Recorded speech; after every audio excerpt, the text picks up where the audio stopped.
Hi, welcome to Math 3 with Miss Fraser. A little bit about me. I graduated from El Camino High School. I'm not going to tell you when, but I've been teaching here for the last 16 years. So I've been here for a while. My contact information is shown on the screen right now. Best way to contact me is through email. You'll probably get a much quicker response. The phone number, you can leave a message. That message will get to me, but it may take me 24 to 48 hours to turn that around. So a little bit about Math 3. Math 3 is the first course that we offer that is not required for high school graduation. So students need 3 years of math to graduate from high school. So it has to include Math 1 and Math 2. So if they had AQA, or if they had the 2-year Math 1, that was that we used to have, that would count for 2 of their years. So Math 3 is the first one that's not required. So students really need to think about what their goals are and what they want to do and what they're interested in doing after high school to really think if whether this course is really the best course for them. Financial algebra, if they're planning on going to college, is equivalent to a third-year level high school course in the eyes of the universities, and it actually counts the same as a high school Math 3. So the difference is the financial algebra is more of a course that is geared toward real life. Math 3 is really geared towards students that are planning on staying in math for a while and taking some higher level on their way through to calculus. So we don't suggest that kids take financial algebra and then come back into Math 3 because they've been out of the sequence for a while, and that really causes some struggle for some students. So Math 3 really is if a kid wants to major in STEM, so science, tech, engineering, mathematics at a college. So there's other options though, like I said, the financial algebra, and also once they pass Math 2, they can also take dual enrollment courses at MiraCosta, and we have an agreement with MiraCosta that after Math 2, based on their grades, they can get put directly into courses without taking a placement test. And the dual enrollment courses, basically, they're earning college credit in addition to high school credit at the same time. So it's also a way for students to accelerate. So if they want to take, say, 2 courses and make sure they get to calculus, they can do that because a MiraCosta semester course counts for a semester of college credit, but it counts for a year of high school credit on their transcripts. So if they're interested or they're not sure, they can always talk to me. After Math 3, most students will go to math analysis, but they could take a summer bridge so that they could get to calculus next year, but they would be required to take a 6-week pre-calculus over the summer.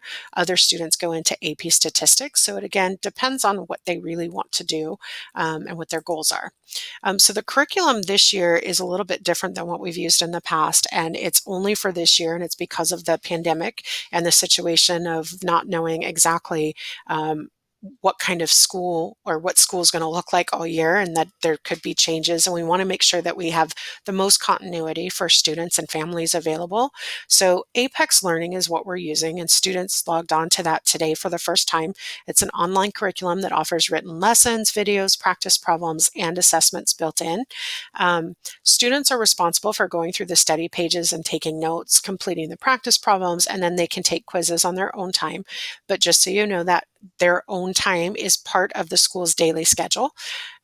They need to score at least a 75% on a quiz to move on, and they will have 2 opportunities to take each quiz. So if they don't pass the first time, they can go back and take it again. But I always suggest they do some study or maybe ask some questions before they do that, because if they take it twice and fail both times, then they will actually lock themselves out of Apex. And so they'll have to do some extra work with me in a one-on-one session to get it reopened. I do want to clarify that students are not on their own this year. The live class times are basically going to be where we can clarify and summarize the critical concepts. We can go through some problems. We can look at review. The kids can ask questions. And then we'll also be building in some critical thinking skills. So assignments and due dates are posted in Google Classroom, and the Apex assignments the students can see in Apex.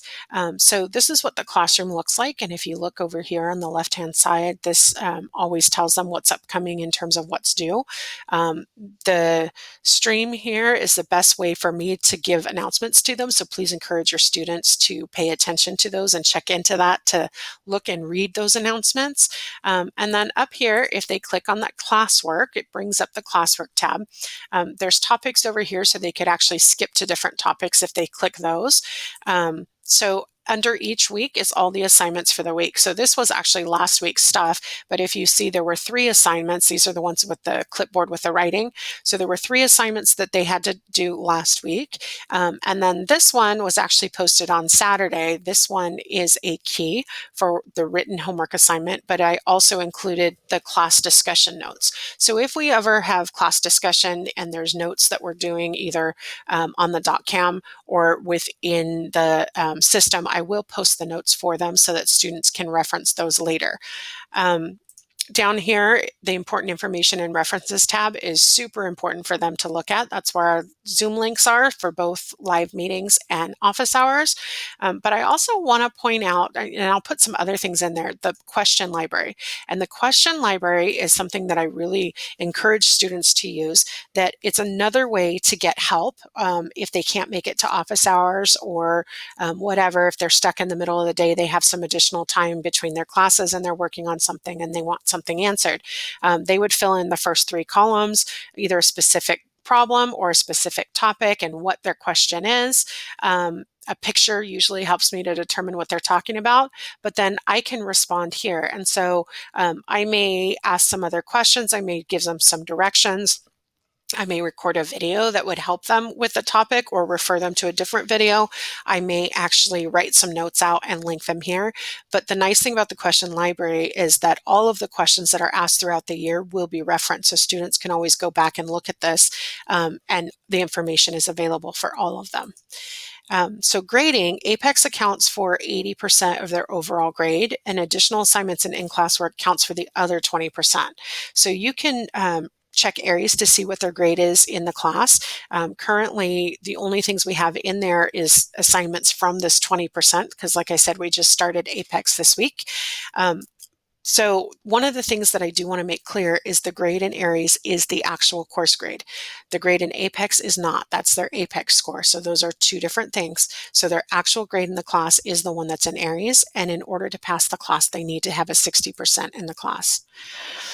So additional support. Please don't let your students wait until it's too late. Please encourage your students to jump into office hours Monday, Tuesday, Thursday, and Friday from 1:25 to 1:45. Use the question library.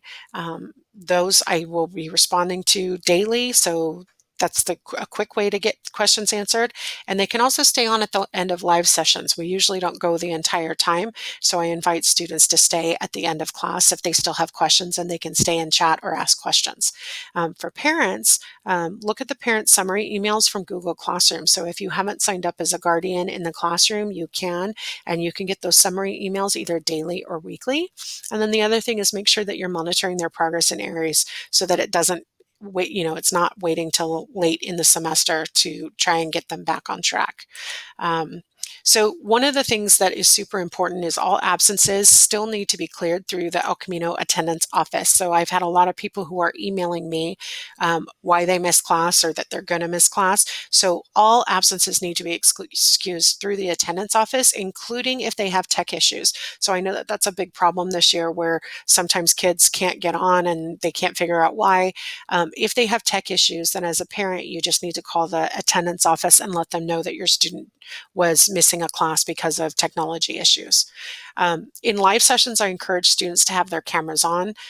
It helps them to focus a little bit better. I found that they're less distracted when their cameras are on. It's not required though, because I know it does slow their Wi-Fi down. But I do want them to actively participate in the lesson. So through the chat, through the polls, we'll do breakout rooms where they may have to work on a document together.